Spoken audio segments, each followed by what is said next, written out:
Assalamualaikum warahmatullahi wabarakatuh. Alhamdulillah, kita berjumpa kembali dalam program Islam yang Berkemajuan. Bagaimana Anda pemirsa TV-mu? Insya Allah kita semua dalam keadaan sehat dan tetap menonton TV-mu dari manapun Anda berada. Nah, kita kali ini akan berbincang-bincang tentang isu-isu lingkungan, terutama pemanasan global, di mana masyarakat selama ini menganggap bahwa isu-isu lingkungan dan pemanasan global ini mungkin tidak begitu penting, padahal sebenarnya ini sangat islamis tema ini. Nah, di studio kita sudah kedatangan tamu Sekretaris PP Muhammadiyah, Bapak Dr. Abdul Mukti. Nah, Mas Mukti, bisa dijelaskan konsep Muhammadiyah dalam memandang isu-isu lingkungan ini sebenarnya? Baik, yang pertama, di dalam ajaran agama Islam, lingkungan merupakan bagian tak terpisahkan dari tuntunan, juga dari teologi Islam itu sendiri. Kalau kita membaca ayat-ayat Al-Quran, maka ada 3 hal yang senantiasa kita temukan sebagai ajaran penting Islam yang berkaitan dengan lingkungan. Yang pertama adalah bahwa alam semesta itu adalah ciptaan Allah. Allah adalah Tuhan semesta alam. Allah adalah Rabbul Alamin. Allah adalah Tuhan yang menciptakan semua yang maujud di alam semesta ini. Prinsip yang pertama ini mengandung suatu pengertian bahwa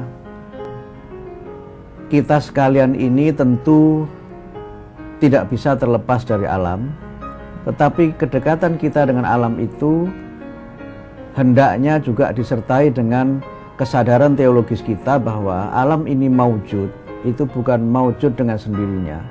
Alam ini eksis, alam ini ada, itu bukan karena sesuatu yang spontania, terjadi begitu saja, tetapi alam ini ada yang menciptakan, yaitu Allah Rabbul Alamin. Sehingga kalau kita membaca surat Al-Fatihah, setelah kita membaca Bismillahirrahmanirrahim, kemudian dilanjutkan dengan ayat yang kedua, Alhamdulillahi Rabbil Alamin. Maha suci Allah, Tuhan semesta alam. Ini membawa prinsip teologis yang sangat penting bahwa sekali lagi alam ini tidak maujud dengan sendirinya, tapi alam ini diciptakan oleh Allah.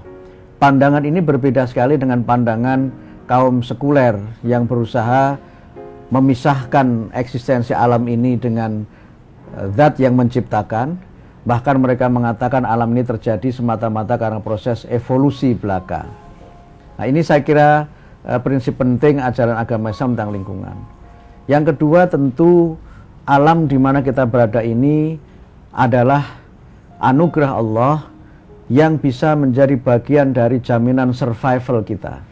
Jaminan dari keberlangsungan umat manusia. Dan oleh karena itu maka di alam semesta inilah Allah menyediakan kebutuhan apa saja yang diperlukan oleh manusia dalam rangka keberlangsungan kehidupannya, regenerasi umat manusia, dan kemudian bagaimana mereka secara bertanggung jawab menjadikan alam semesta ini sebagai bagian dari mereka beribadah kepada Allah, dan bagaimana mereka sebagai khalifatullah di muka bumi, khalifatullah fir'ar, mereka berusaha untuk menciptakan kemakmuran di alam semesta ini. Kemudian yang ketiga yang sangat penting lagi adalah bahwa alam ini diciptakan Allah dengan kesempurnaannya sebagai alam tentu. Artinya bahwa tentu alam semesta ini memiliki sistem, memiliki sifat-sifat, memiliki tabiat-tabiat yang kalau manusia memahami sifat dan tabiat alam semesta ini, maka tentu alam ini akan senantiasa memberikan apa yang diperlukan oleh manusia sesuai dengan kemampuannya. Oleh karena itu maka di dalam kita memanfaatkan apa yang ada di alam semesta ini sangat ditentukan oleh bagaimana kita memiliki ilmu, memiliki pengetahuan tentang tabiat atau sifat-sifat dari alam semesta ini. Kemudian yang kedua, bagaimana kita dengan ilmu itu mampu mengolah dan memenuhi kebutuhan kita. Tetapi yang ketiga yang juga sangat penting adalah bagaimana kita ini harus menjadikan alam itu sebagai sahabat kita, sebagai mitra kita. Dan oleh karena itu maka meskipun Allah memperuntukkan alam semesta ini bagi umat manusia, tetapi manusia tidak boleh eksploitatif. Manusia dipersilahkan oleh Allah untuk memakan apa yang ada di alam semesta ini, dan tentu yang diperbolehkan adalah yang halalan dan thayyiban. Tetapi manusia tidak boleh berlebih-lebihan, tidak boleh israf, tidak boleh melampaui batas. Sehingga oleh karena itu maka tentu alam ini bisa menjadi sahabat kita, bisa menjadi penjamin keberlangsungan kehidupan kita kalau kita memperlakukan alam ini sekali lagi sebagai sahabat, sebagai subjek, bukan sebagai objek. Karena yang sekarang ini seringkali terjadi adalah alam ini dianggap sebagai objek belaka, dianggap sebagai benda mati, bukan dianggap sebagai makhluk.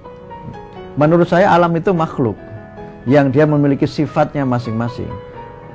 Air misalnya, dia memiliki sifat, memiliki tabiatnya sendiri. Api misalnya memiliki sifat tabiatnya sendiri. Rumput-rumput juga demikian, angin juga demikian, gunung juga demikian. Yang kalau manusia memahami itu semua, maka seluruh sistem ini akan berjalan sesuai dengan kodrat iradat Allah yang menciptakan segala sesuatu dengan segala kesempurnaannya. Sehingga kesempurnaan alam itu tentu adalah kesempurnaan yang berkaitan dengan sifat-sifat alam itu, sifat-sifat yang tentu memang dia ada batas waktunya tertentu, ada batas di mana memang alam ini memiliki internal decay gitu, memiliki potensi untuk rusak dari dalam, dan itu adalah sifat di mana semua yang mewujud di alam semesta ini memang adalah makhluk yang fana, makhluk yang akan rusak tentu.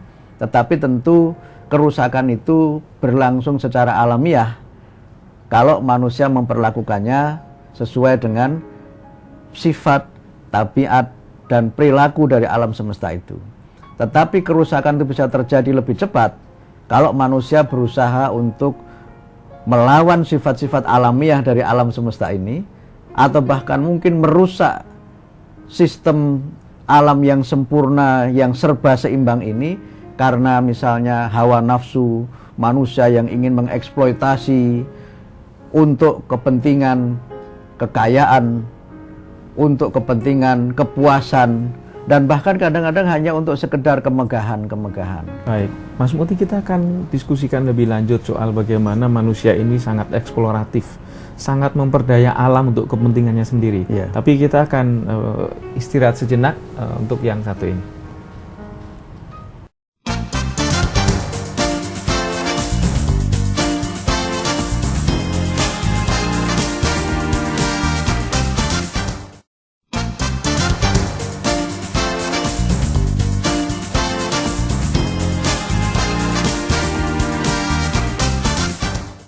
Alhamdulillah para pemirsa TVmu dimanapun Anda berada, kita masih bersama Sekretaris PP Muhammadiyah Dr. Abdul Mukti. Nah, Mas Mukti tadi sudah menceritakan soal bagaimana manusia ini harus memiliki, harus mengolah, harus mengeksplorasi, tapi juga harus bertanggung jawab kepada alam. Betul. Nah, masalahnya sekarang ini banyak muncul kasus-kasus yang sifatnya eksploratif dan demi kepentingan manusia itu sendiri, tapi dia tidak memberi timbal balik. Nah, akhirnya banyak muncul kasus. Ini menurut Mas Mukti bagaimana? Ya, saya kira itu adalah bukti dari firman Allah di dalam surah Ar-Rum, surah yang ke-30 ayat 41. Di situ Allah berfirman, "Dhaharul fasadu fil barri wal bahr bima kasabat aydin nas liyudhiqahum ba'dalladzi amilu la'allahum yarji'un." Telah nampak kerusakan di muka bumi, yang kerusakan itu sesungguhnya disebabkan oleh tangan-tangan manusia. Dan akibat dari perbuatan tangan-tangan manusia itu, manusia juga melihat efek dari perbuatan yang mereka lakukan itu. Dan oleh karena itu, maka manusia juga diingatkan oleh Allah agar kemudian mereka segera sadar dengan perbuatannya, dan kemudian bertobat kepada Allah dan kembali melakukan perbuatan-perbuatan yang baik. Problem yang sekarang ini muncul, masalah lingkungan itu, adalah masalah karena kerusakan-kerusakan yang ditimbulkan oleh manusia, atau dalam bahasa lain disebut dengan man-made disaster itu. Bencana yang diciptakan oleh manusia itu sendiri. Bencana tanah longsor misalnya, sebagian misalnya terjadi kan karena manusia memang tidak memahami sifat-sifat dari tanah itu, kemudian juga memang menebang pohon secara membabi buta, dan terjadilah tanah longsor, banjir, dan sebagainya. Dan itu adalah akibat dari perilaku manusia itu. Banjir yang terjadi di ibu kota misalnya, menurut saya juga karena manusia membuang sampah sembarangan kan. Mereka menjadikan sungai itu sebagai tempat pembuangan sampah. Padahal Quran berkali-kali mengatakan sungai itu adalah bagian dari anugerah Allah. Bahkan kalau kita baca lebih cermat, ketika Al-Quran menjelaskan tentang surga, penjelasannya itu selalu dikaitkan dengan sungai. Aliran sungai yang ya kan, tajri min tahtihal anhar. Di surga itu mengalir sungai-sungai. Nah, harusnya ketika kita ini diberi oleh Allah kenikmatan berupa sungai itu, tentu kan kita hendaknya juga merawat sungai itu dengan sebaik-baiknya, bukan justru menjadikannya sebagai tempat pembuangan sampah gitu, sebagai dumping tempat pembuangan sampah. Dan itu yang seringkali kita saksikan bersama-sama. Kemudian lebih lanjut lagi, mengapa manusia kok berlaku eksploitatif seperti ini? Ada yang menafsirkan Dhaharul fasadu fil barri wal bahr, itu telah nampak kerusakan di muka bumi yang itu disebabkan oleh tangan manusia. Ada yang menafsirkan al-bar itu adalah lisannya manusia, al-bahr itu hatinya manusia. Sehingga kerusakan di muka bumi ini terjadi, menurut penafsiran ini adalah karena lisan dan hati manusia itu sudah rusak. Dan kalau lisan dan hatinya rusak, maka tangan-tangan ini akan menjadi eksekutor dari nafsu untuk mereka melakukan pengurusakan-pengurusakan itu. Dan ini yang kemudian kalau kita lihat, air itu kan diturunkan oleh Allah berupa air hujan sebagai nikmat, sebagai barokah, yang dengan itu tumbuh berbagai macam tanaman, yang tanaman itu kemudian memberikan buah-buahan dan seluruh makanan yang diperlukan oleh manusia. Tetapi kalau sampai kemudian air hujan itu menjadi air bah, maka persoalannya tentu ada pada keseimbangan yang tidak terjadi di situ.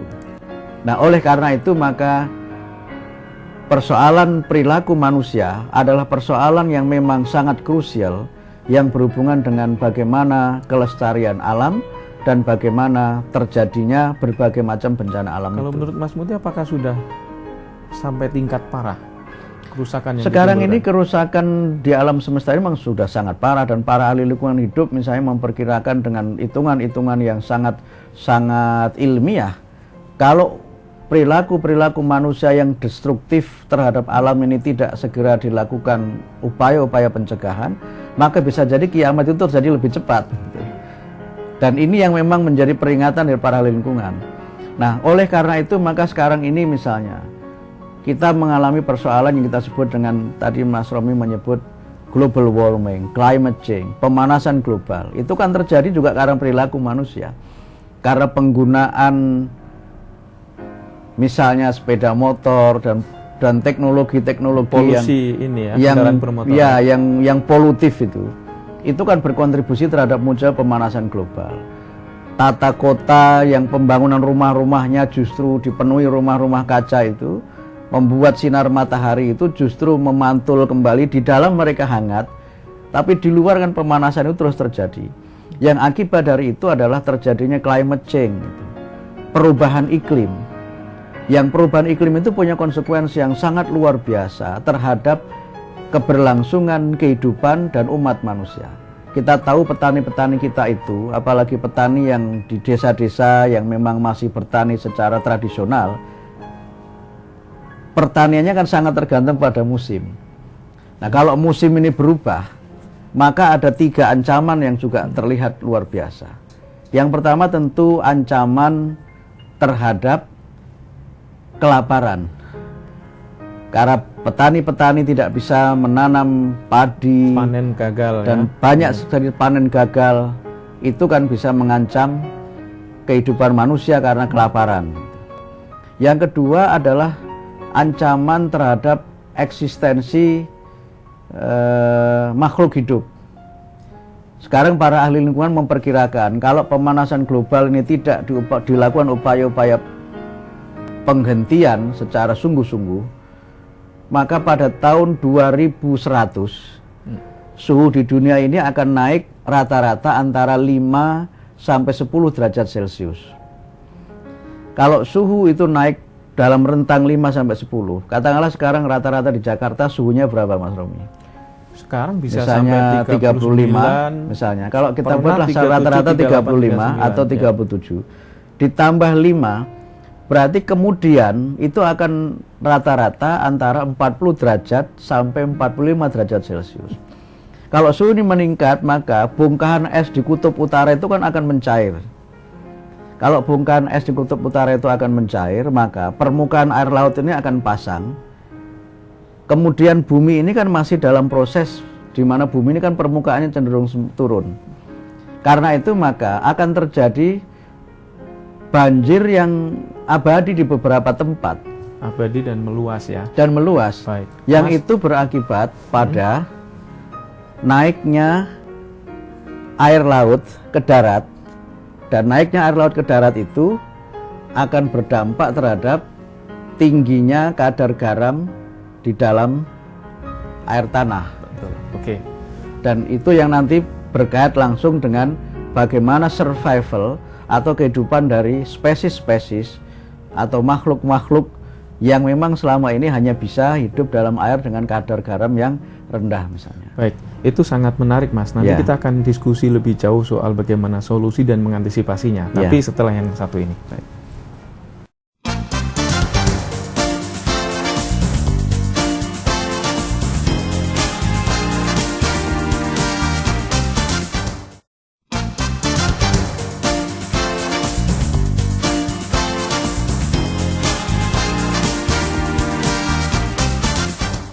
Pemirsa TVmu dimanapun Anda berada, kita masih bersama Dr. Abdul Mukti, masih tentang isu-isu lingkungan.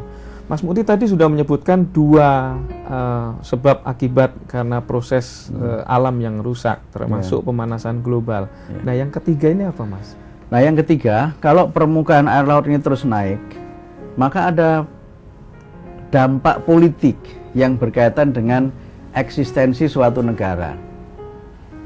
Kalau ini permukaan air laut terus naik, bagaimana hubungan air laut dengan dampak politik? ada beberapa negara yang tenggelam. Beberapa negara di Samudra Pasifik itu akan tenggelam. Negara-negara kecil, negara-negara kepulauan itu akan tenggelam. Negara-negara di kawasan Asia Selatan itu akan tenggelam. Beberapa pulau kita itu akan tenggelam kalau permukaan laut itu dibiarkan terus terjadi. Nah, itu yang kemudian berdampak politik juga terhadap eksistensi suatu bangsa. Nah, ini yang menurut saya perlu menjadi kesadaran kita bersama-sama bahwa efek pemanasan global itu, climate change itu tentu memang sangat terkait dengan bagaimana kita ini memandang alam semesta itu dan bagaimana kita memperlakukan alam semesta itu. Oleh karena itu, Mas Romi dan seluruh pemirsa TVmu, kalau kita ingin melakukan upaya-upaya bagaimana agar kelestarian alam ini bisa terus kita pelihara, dan kalau kita ingin agar alam semesta ini bisa menjadi anugerah Allah yang terbaik untuk kita, yang bisa menjadi bagian dari kita ini menjamin keberlangsungan umat manusia dan kehidupan di dunia ini, maka tentu ada beberapa langkah yang harus kita lakukan. Solusinya ya. Yang pertama tentu perlu ada solusi teologis. Solusi teologis ini berkait dengan bagaimana kita memandang alam itu. Tentu kita selama ini sudah memiliki sebuah keyakinan bahwa alam semesta ini adalah ciptaan Allah. Alam ini adalah anugerah Allah yang diberikan kepada kita.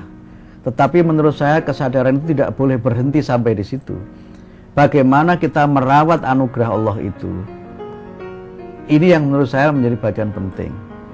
Yang kedua, karena alam itu merupakan anugerah, maka alam itu harus kita maknai sebagai sahabat kita, bukan sebagai objek. Alam itu adalah subjek yang memiliki perilakunya masing-masing. Dan oleh karena itu, maka karena alam itu subjek, maka dia bisa berinteraksi dengan kita. maksudnya berinteraksi adalah kalau kita ini destruktif kepada alam, maka alam akan menunjukkan kepada kita akibat dari perilaku kita yang destruktif itu. Sekali lagi saya tunjukkan, banjir yang terjadi di mana-mana itu kan sebagiannya karena penebangan hutan yang luar biasa, tidak memperhatikan bagaimana keseimbangan antara fungsi-fungsi pohon yang menyerap air ketika hujan dan fungsi-fungsi tanah sebagai tempat di mana air itu kita peroleh pada saat kita memerlukannya di musim kemarau misalnya. Nah, karena sebagai subjek maka kita harus memaknainya dengan pemahaman yang sebaik-baiknya. Jangan eksploitatif. Mengambil, memanfaatkan itu memang sangat perlu untuk kemakmuran kita. Tetapi ada batas-batas kan, di mana kita memang bisa menebang dan di mana kita memang harus menahan diri untuk tidak menebangnya. Ini penting. Daun-daun pepohonan itu kan berfungsi untuk menyerap karbon dioksida. Kita ini kan butuh udara yang segar, fresh air kan.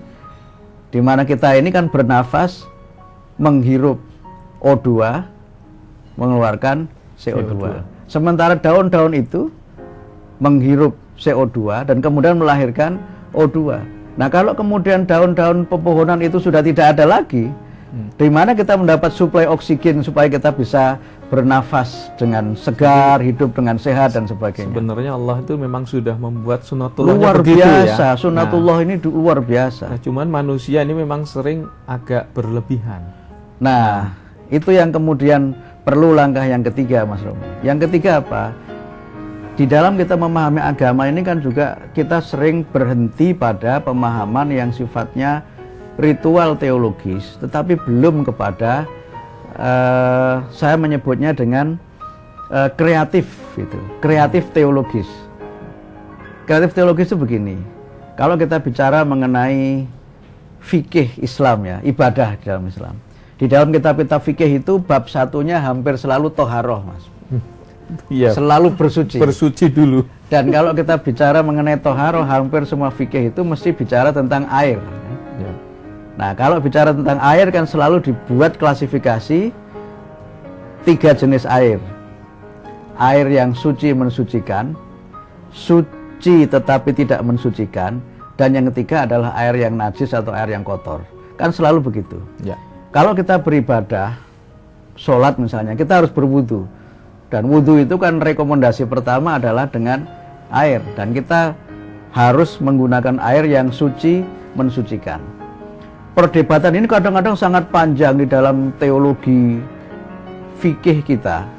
Tetapi kemudian yang seringkali hilang di dalam pembahasan kita adalah maknanya apa di balik Allah memerintahkan kita ini bersuci dengan air yang mensucikan.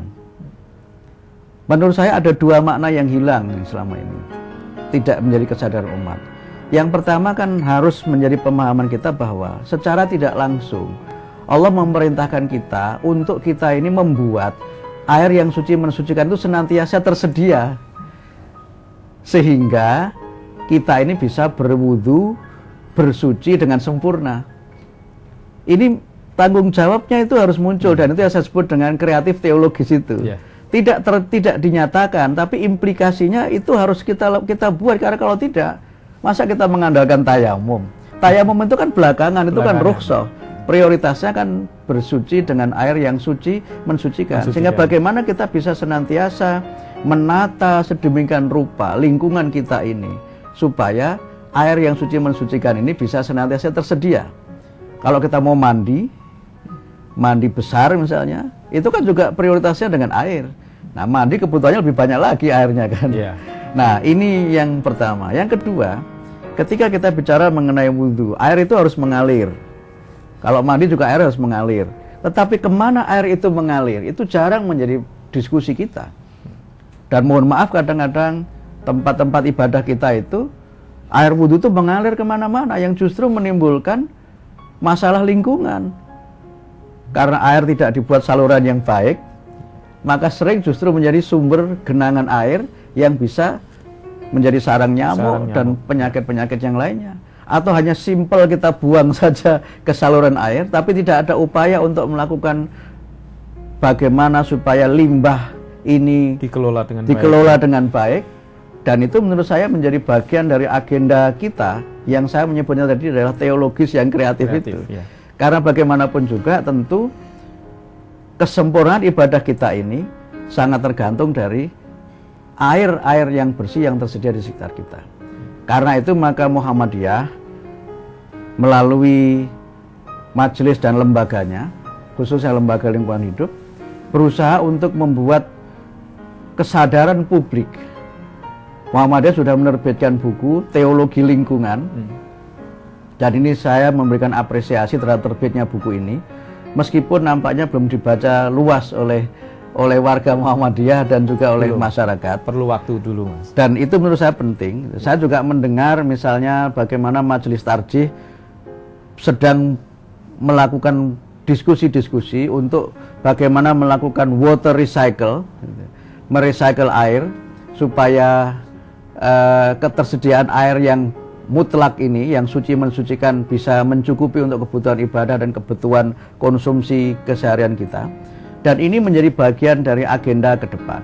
Tapi yang lebih penting lagi dan sangat penting adalah bagaimana kita membangun perilaku, bagaimana kita membangun mindset umat, membangun mindset masyarakat tentang lingkungan ini. Pentingnya lingkungan itu, alam sahabat kita, alam anugerah Allah, tidak boleh kita rusak, tidak boleh kita semena-mena.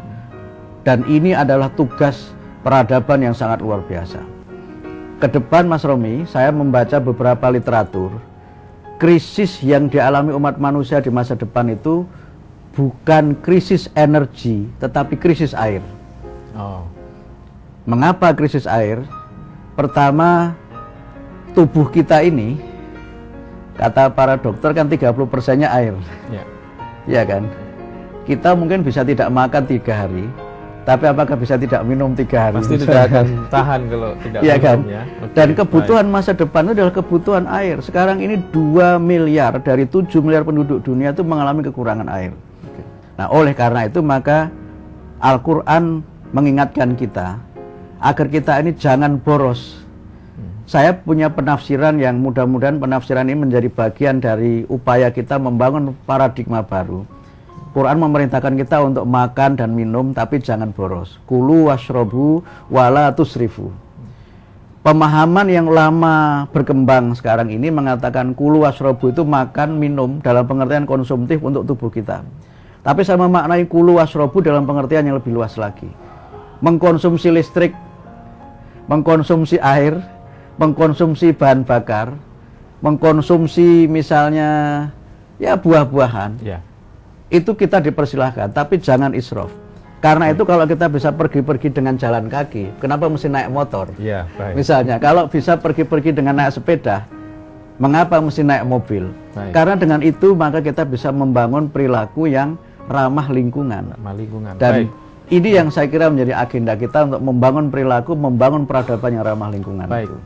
Sangat menarik, Mas, karena dengan membangun peradaban yang ramah lingkungan, kita bisa juga mengelola dan juga sekaligus menjaga alam untuk kepentingan kita semua. Saya kira itu.